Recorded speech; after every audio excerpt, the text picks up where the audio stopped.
China Current is a weekly news talk show from China to the world.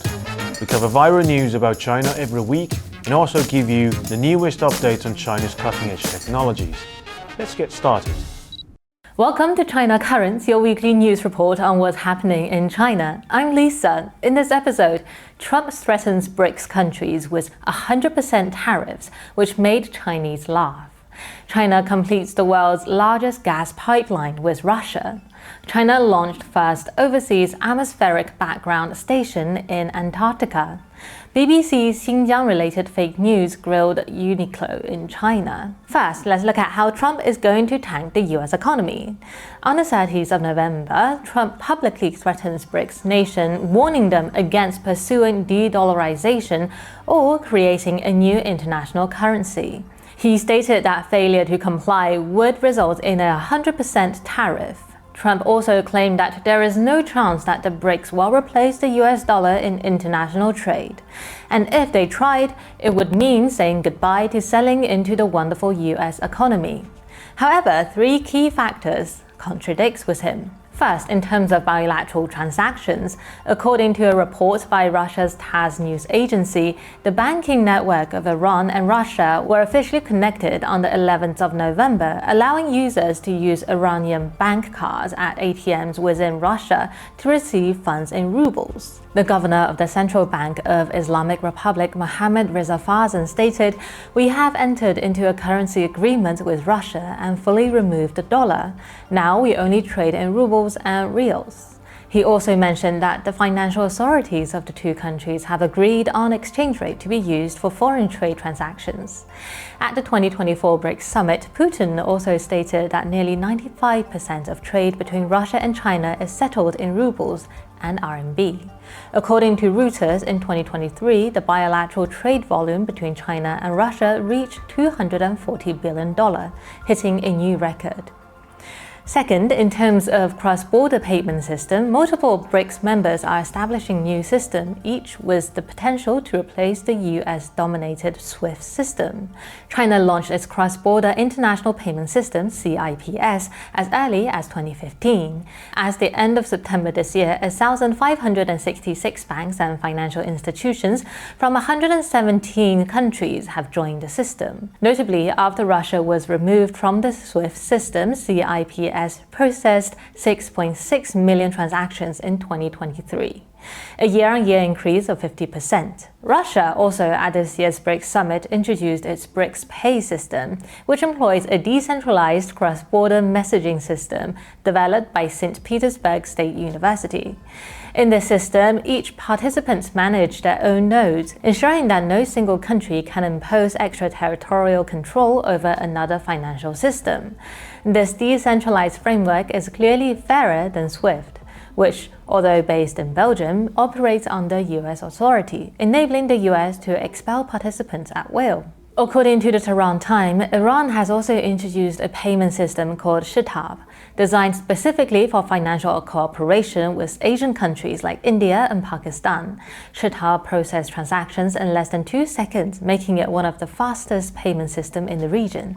Compared to SWIFT, Shihab is more focused in its optimization and is specifically designed to better meet the need of Asian users. Finally, saying goodbye to the US economy in 2024 might not be such a bad thing. According to the US Federal Budget Accountability Committee, as of October 2024, the US national debt has surpassed $36 trillion.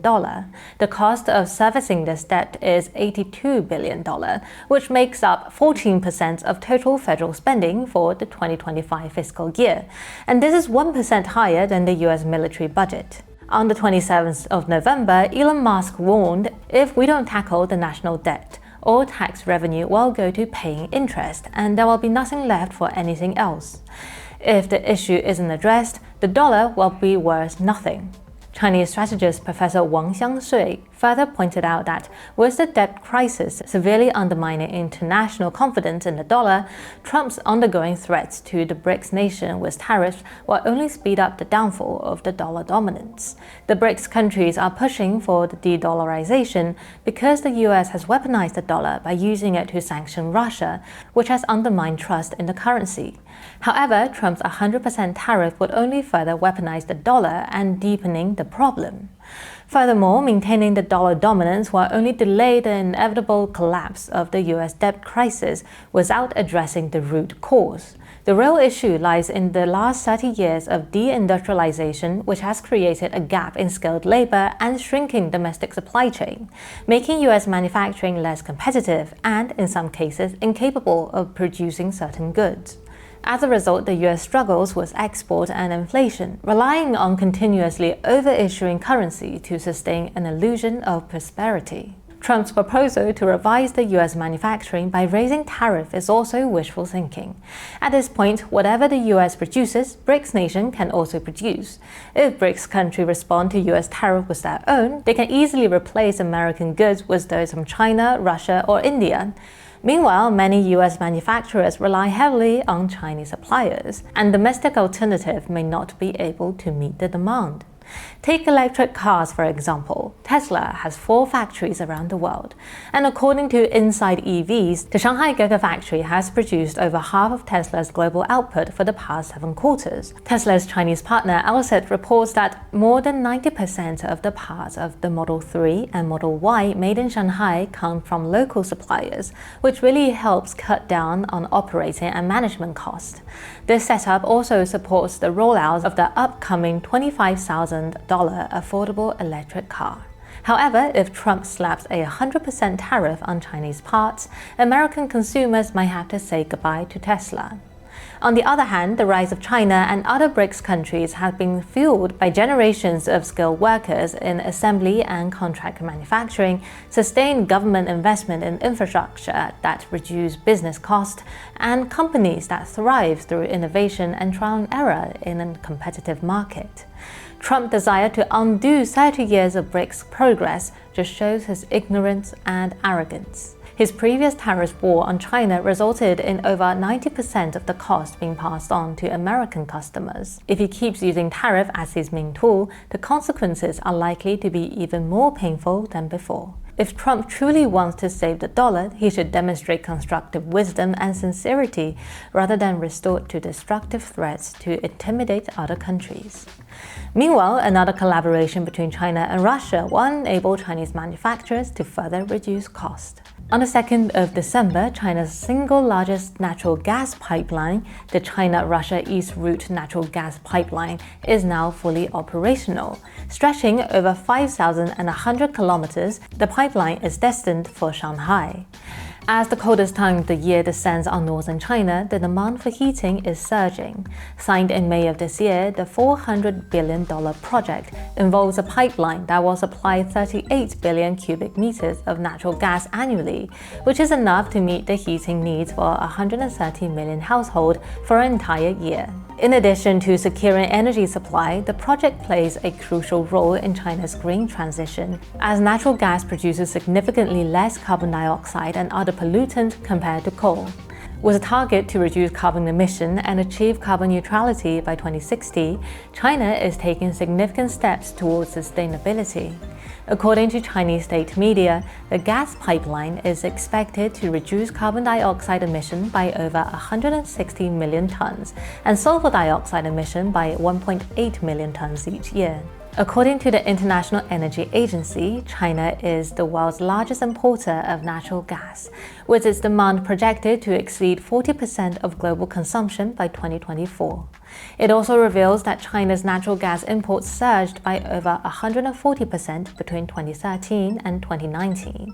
During the same period, data from One Earth indicates that PM2.5 concentration in Beijing dropped by nearly 38%.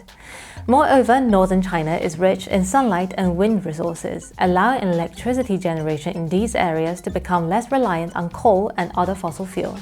According to the government's website, China's domestic solar power capacity is projected to double by 2026, reaching 1,000 gigawatts. By 2030, the total installed capacity for solar and wind energy could exceed 3,030 gigawatts. China is also advancing the environmental agenda in Antarctica. On the 1st of December, China launched its first overseas atmospheric background station in Antarctica. The station is designed to measure baseline or background concentration of various atmospheric components. Given that polar regions are remote from direct local pollution sources, they provide ideal locations for collecting baseline atmospheric data on pollutants. This data is crucial for distinguishing between natural and human-induced changes in the atmosphere. By understanding the natural variability of atmospheric constitutions in these regions, scientists can better assess the extent of human impact on climate change. Polar regions are considered amplifiers of global climate change. The observational data collected at the station offers unique geographic advantages and significant scientific value, aiding in the monitoring of changes in the temperature and atmospheric substance.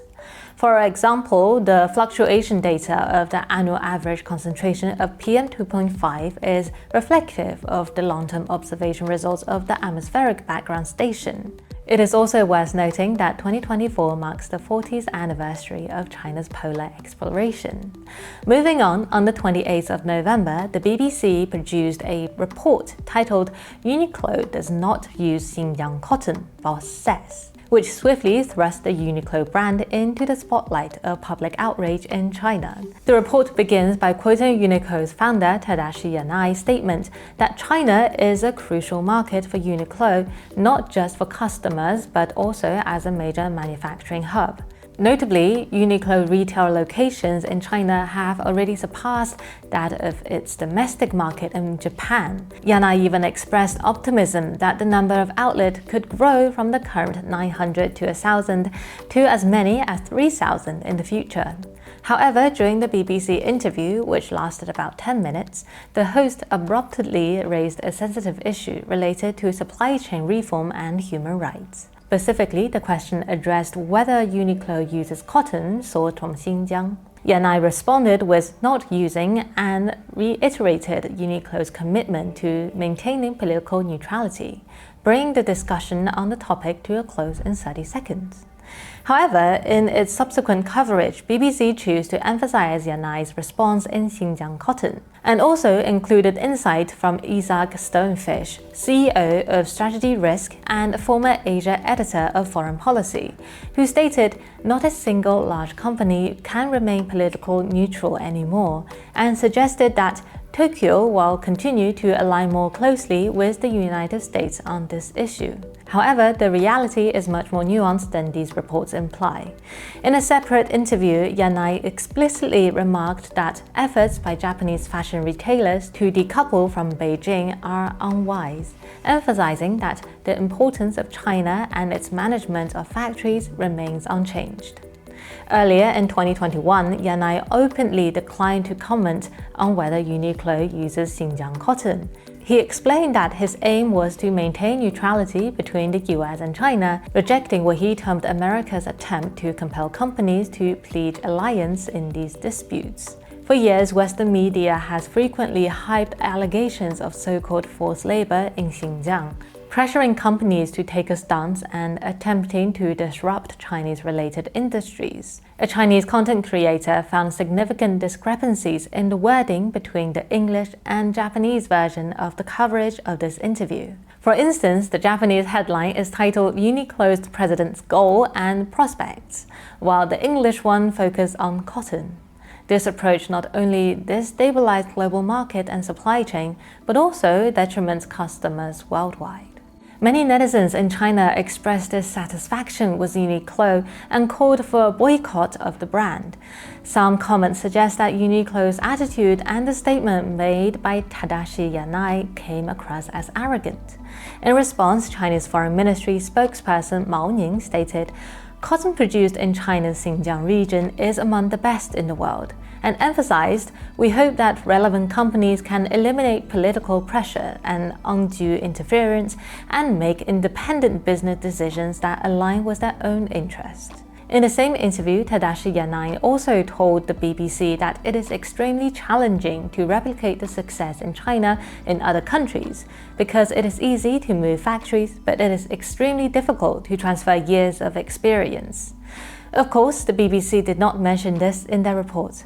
And that is all for today. Thank you for watching this episode of China Currents. If you have any thoughts or comments about our show, please reach us at the email address below. We look forward to hearing from you and see you next time.